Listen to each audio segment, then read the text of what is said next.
Welcome back to Let's Talk. We have Nina Stack here who's going to talk about philanthropy in New Jersey. Thank you so much for being here. Happy to be here. Thanks for having me. So you're from the Council of, what's, Grant Makers of New Jersey? The Council of New Jersey Grant Makers. So tell me, what do you do? We're the statewide membership organization for private foundations, family foundations, corporate grant makers, public grant makers.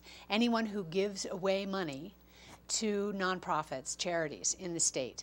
And so we do a host of different kinds of programs and services that we provide them. And how long has the organization been around? We started informally back in the 1980s, and then by the late 90s formed as a 501c3. So we will be celebrating 15 years next year. Okay, so now tell me the process. What does someone need to do to work with your organization? Well, take a family foundation. Take the Gellman Family Foundation. There you go. You have created your foundation. The lawyers have set that up. The accountants have helped you. And you want to be, philanthropic, and you want to be smart about how you're giving. Okay, so I have $1 million in the account. Okay, right. Go ahead. So you have $1 million in the account, and what do I do now? So we can help folks if they want to accept applications and learn how to develop a good evaluation process. We help them review the tax documents of an applicant so they know if they're legitimate and if they're going to sustain, if they're going to be around for a while. We help them if they've got an interest in, say, the arts or animals or domestic violence or early childhood education. We have funders, other funders who are working on those issues. We bring them together and to learn together as well as bringing in expertise. Mm-hmm. So there are a lot of different ways that we can help a foundation, whether it's a small family foundation, perhaps they have no staff. We can help them in the work that they need to do because there are a lot of responsibilities that go with having a private foundation. So let's use this example. I want to donate to the Diabetes Foundation, I want to donate to NJTV, and I want to donate to, pick an organization, Habitat for Humanity, right. I don't know. So of those three organizations, tell me, what would you do to help What's me? great is that you know the areas in which you want to give. Oftentimes, particularly with family foundations, they may not know specifically where they want to give or what their mission might be or how they might have a mission, but how to implement that mission. Mm-hmm. We can help with that. I think that way, too, is that if they want to look at the background information of all of those organizations that you just mentioned, so you'd want to go do a site visit. How do you do a site visit? Well, that's something that we help our members with all the time. What's best practice? Mm-hmm. Family foundations, I'm sure this is done with people who are very affluent. Mm-hmm. I'm sure, I think the Christie family has a foundation. What do you need to have before they even approach you? A 501c3 organized right, if organization? They're a private, our members are typically all private. They have set up some entity that they do their giving through. In some cases, it's their business. We have some that are family businesses that are doing their giving through the family business. Uh-huh. Now, when they're doing something like this, what's the minimum they should do before they set up this sort of organization, a foundation of some kind, if it wants to be small? Well, I'll tell you, we have a really marvelous resource in the state of New Jersey and actually nationally. But in New Jersey, we have some terrific community foundations, and they're members of the council. And I'll often suggest, if people ask me that question, I think that if there's a lot of work that goes into setting up your own private foundation. There are rules and regulations. There's a reporting that has to be done. If you have less than $5 million, I would encourage folks to perhaps talk with one of the community foundations, either the Community Foundation of New Jersey, based in Morristown, the Princeton Area Community Foundation, the Community Foundation of South Jersey, which is a new one. It might be a more effective way in your giving and then not have all the paperwork mm-hmm. that goes with that. So in that case, they make the donation to that organization, exactly. and that organization is responsible for all the background work? You would set up a fund, what would be, it's called a donor advised fund with the community foundation. And they can provide great resources in terms of understanding what's actually going on in that community. So, for the Princeton Area Community Foundation's a great example. If you live in that community and you want to have a legacy in that community and you've got $1 million or $2 million that you want to be philanthropic with, it's a great way to set that up. Your mission statement talks about encouraging this. Tell me more. Why do people of New Jersey need to give back? Oh, well, I think we have a great history of that. I think it's our society in America that's clear that we have a great tradition of giving. And I think we're fortunate here. New Jersey is extremely affluent, and we've been fortunate to have some excellent foundations that have been created by individuals and by corporations to help improve and address issues and concerns so that we can continue to have a really high quality of life here. Mm-hmm. Nani, we have to take a break. When we come back, I want to talk about and have you give us some examples of what you're doing in New Jersey. We'll do that when we come back. Thank you so much for joining us. We'll be back right after this. Welcome back to Let's Talk. I have Nina Stack here to talk about philanthropy in New Jersey. Again, thank you for being here. Now, share with me some of the examples of ways in which your organization and many others are changing the way New Jersey is. There's some marvelous examples going on right now, particularly and very exciting in Newark.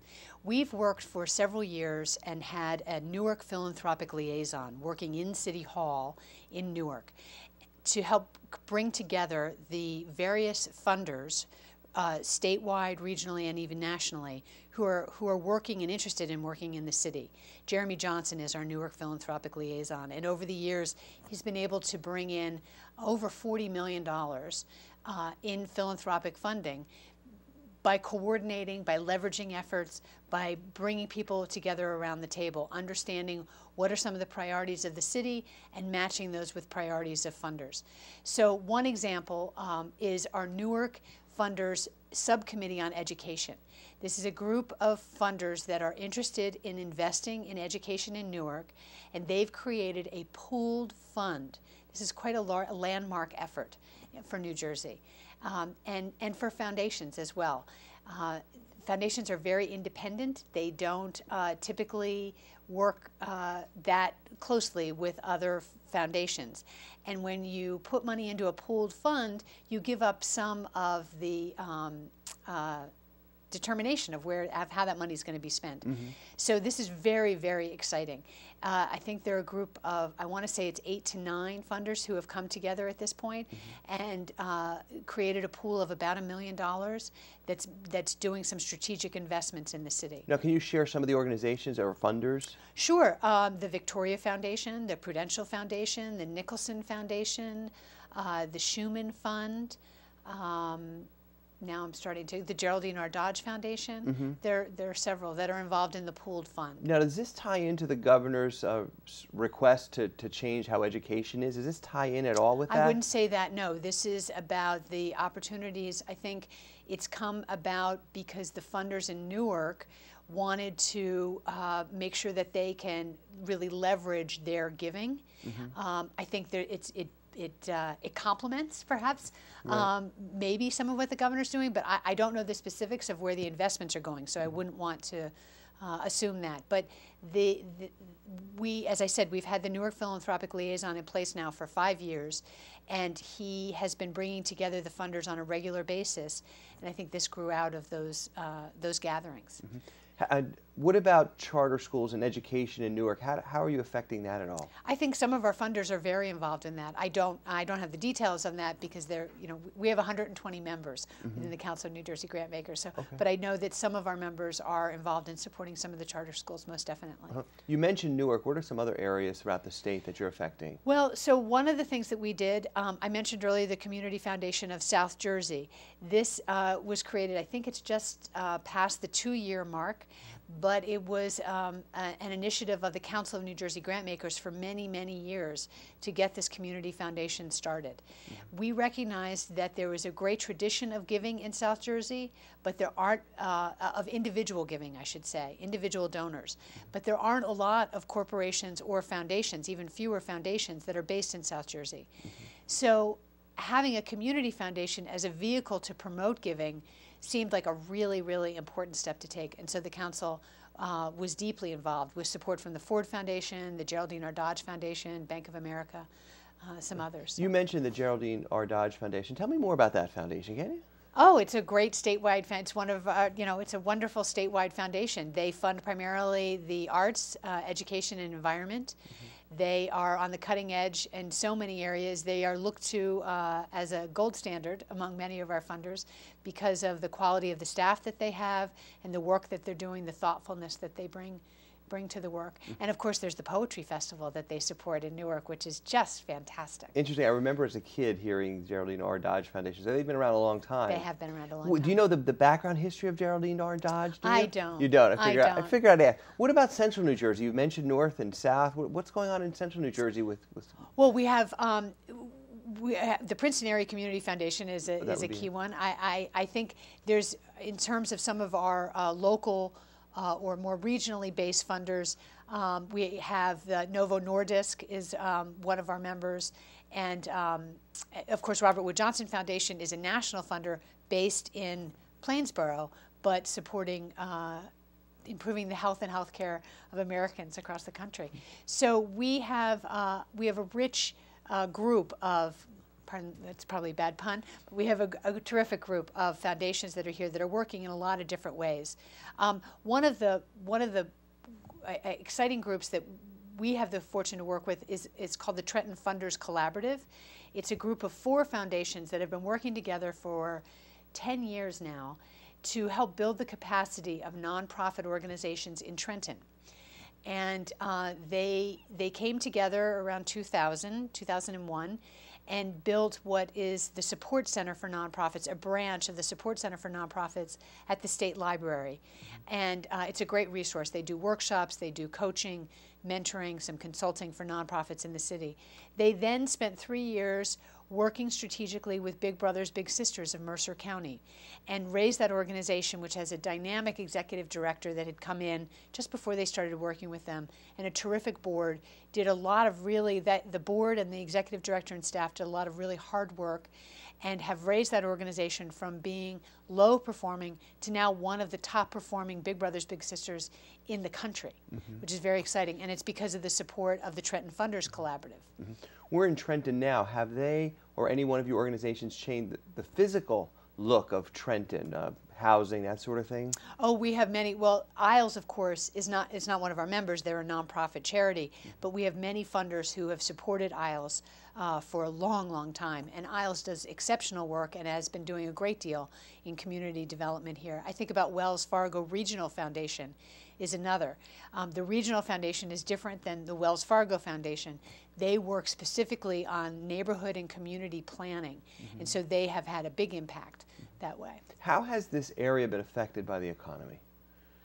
How has philanthropy been affected? Yes. Well, we saw, I mean, in 2008 and 2009, the assets, the endowments of the foundations dropped enormously.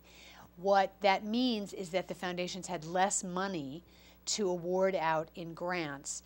Foundations are required by law to grant at least 5% of their corpus, their endowment, each year.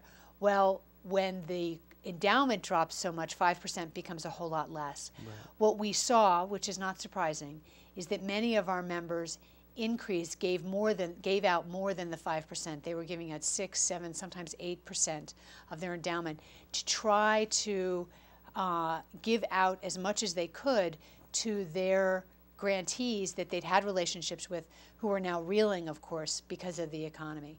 What we've seen over time is that funders have been helping nonprofits more with their, in addition to making grants, technical assistance, providing technical assistance to them, whether it's seminars, whether it's coaching, coming in and doing board training, those kinds of things that sort of it's added value to the funding that they provide. Interesting. You know, we have to take a break now. When we come back, I understand you have a larger role in all this on a national level. We're going to do that when we come back. Nina Stack is our guest. We'll be back right after this. Welcome back to Let's Talk. We have Nina Stack here from the Council of New Jersey Grantmakers. Again, thank you so much for being here. Thanks so much for having me. I see there's a report here that you were involved with. Tell me about it, Facing Our Future. Facing Our Future was a project that we undertook just a little over a year ago. Actually, early 2010, we did a program for our members on how a governor puts together a state budget, because they recognize that a lot of the investments that they're making, what philanthropy provides is a tiny, important piece of the whole funding puzzle that nonprofits face. So the state government funding, of course, is the most critical for so many of them. We did this program for our members on how the budget gets put together, and it was really eye-opening for many of them.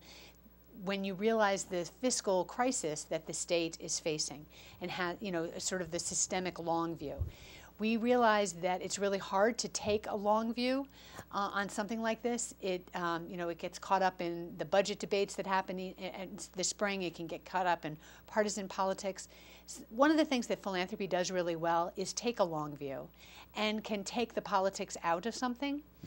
So we convened a group, the philanthropic community, the council felt that this was a role that we could play in helping to tell the story in a easy reading way of what our fiscal state looks like.